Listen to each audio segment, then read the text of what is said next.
रही मिता अरे देखी माल जा रहल छ रही। अरे कहाँ रहो और कोई बड़ा झकास लगे जोर कथी लागे जाय छै रो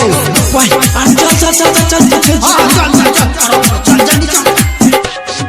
डीजे उमेश सुखीपुर बाजार। अखन अहाँ सब सुन रहल छी सम्मा रिकॉर्डिंग स्टूडियो के शानदार प्रस्तुति। छोरी मोटा की लागे छ से कसी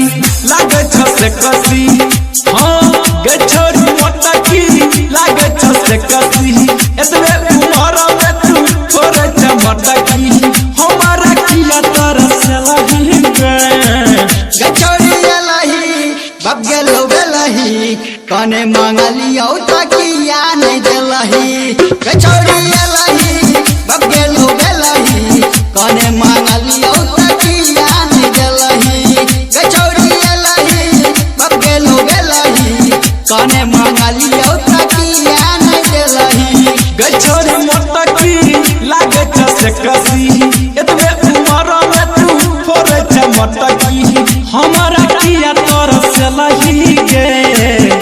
छोरी लही बब गेलो बेलही कने मांगलियो तकिया नहीं देलही छोरी लही बब गेलो बेलही कने मांगलियो तकिया नहीं देलही छोरी लही बब गेलो बेलही कने मांगलियो तकिया नहीं देलही खाई ले मांगे छियो कने मांगलियो तकिया नहीं देलही कने मांगलियो तकिया नहीं देलही कने मांगलियो तकिया नहीं देलही हे तो ने कनिया तोरा दाद के मिलतो ने हमरा सन हमरा के हे तो ने तोरा कोनो दर्द गे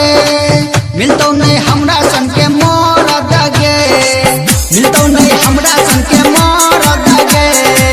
गछौरी मोटा की लागे छ से कसी एतबे उमर में तू थोड़े छ मोटा की एतबे उमर में तू थोड़े छ मोटा की सुन के गोरा की हे गे पतोरा की किया करे छ ए लट फली के सब के देखेला ही गे छोरी लही बब गेलो बेलही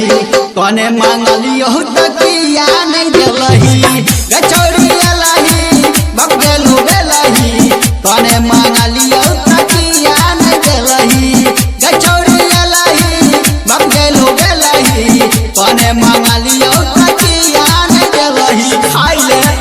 कने मांगलियो तकिया नहीं देलही कने मांगलियो तकिया नहीं देलही कने मांगलियो तकिया नहीं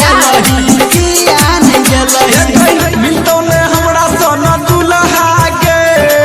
अंजुम रसीला फुट